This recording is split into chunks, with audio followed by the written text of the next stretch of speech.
لو عندك مشكله في سماع الانجليزي وبتحس ان الاجانب بيتكلموا بسرعه جدا وانت ما بتكونش فاهم كل حاجه بتسمعها في الانجليزي، فاحب اقول لك ما تقلقش خالص. هدربك النهارده تدريب عملي على السماع والكلام بالانجليزي.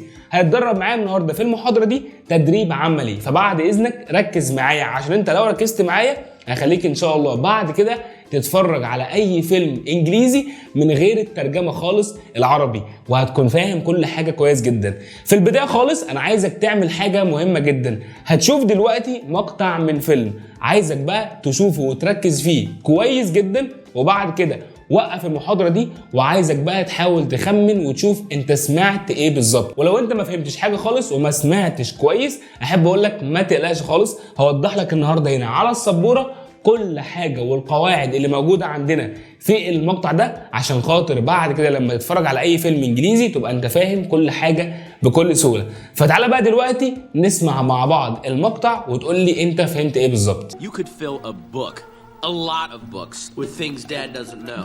You could fill a book, a lot of books, with things Dad doesn't know.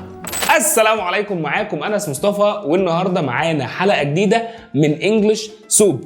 المقطع اللي انت سمعته من شويه كان مقطع سهل جدا وبسيط. بيقول لي بقى you could fill a book, a lot of books, with things Dad doesn't know. You could fill a book, a lot of books, with things Dad doesn't know. تعالى بقى نشوف مع بعض القواعد اللي موجوده عندنا في المقطع دوت عشان خاطر نتعلمها ونعرف نتكلم بيها صح في الانجليزي. عندنا هنا اول حاجه خالص، عندنا النهارده صوت مهم جدا جدا في الانجليزي، عايزك بقى تركز معايا فيه، الا وهو الصوت اللي موجود في كلمه you could. بص could عندنا هنا صوت مهم جدا. الصوت ده اسمه صوت البص عندك الشفايف كده بتكون مضمومه ضمه صغيره خالص. بقول بص could تاني could. الصوت ده هتلاقيه امتى يا انس؟ هتلاقيه عندك كده لما تلاقي كلمه فيها ال O U L D. بص O U L D هتنطقهم كده زي كلمه ايه؟ زي كلمه could.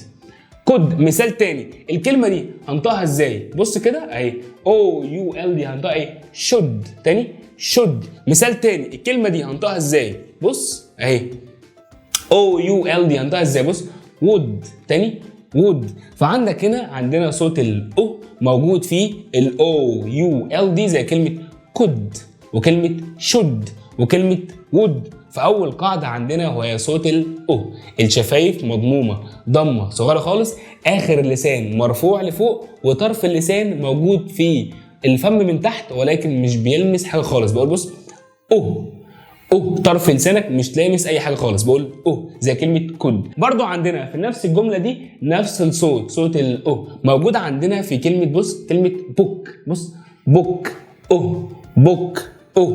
كود بوك. قال لي ليه انس؟ قال لي عشان عندنا في الانجليزي ال او احيانا كده في الكلمات بننطقهم زي كلمه بوك.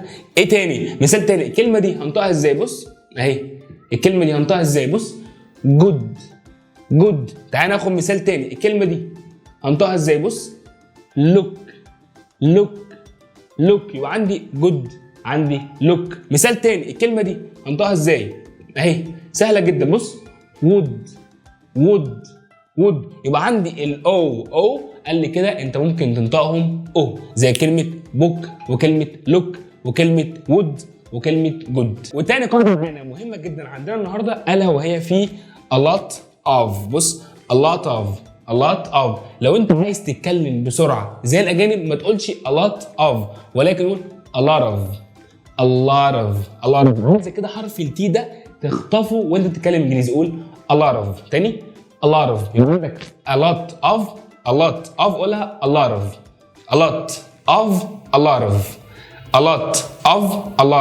ولو انت عايز تتكلم اسرع من كده ما تقولش a lot of، قول a lot. بص a lot of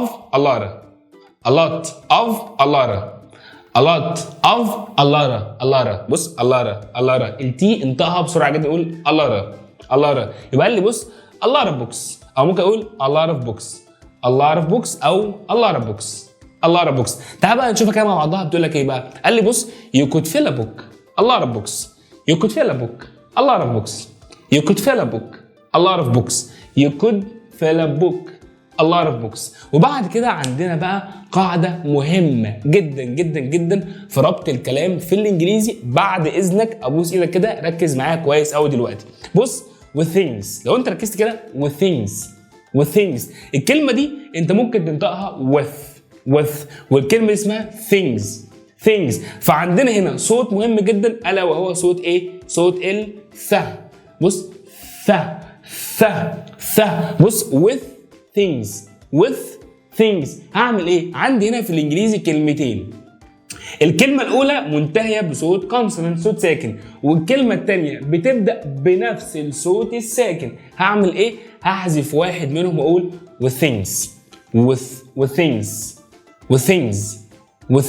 تاني with things. خد بالك هنا حرف الجي ضعيف. things with things، يبقى هحذف هنا الصوت ده وأقول with things تاني. you could fill a book a lot of books with things. You could fill a book a lot of books with things. بص with things. وبعد كده عندنا برضو نفس القاعدة اتكررت تاني في dad doesn't know. عندنا كلمة dad منتهية بصوت ساكن، وكلمة doesn't بتبدأ بنفس الصوت الساكن. هعمل ايه يا أنس؟ قال لي بعد إذنك احذف لي واحد منهم. قول ايه؟ dad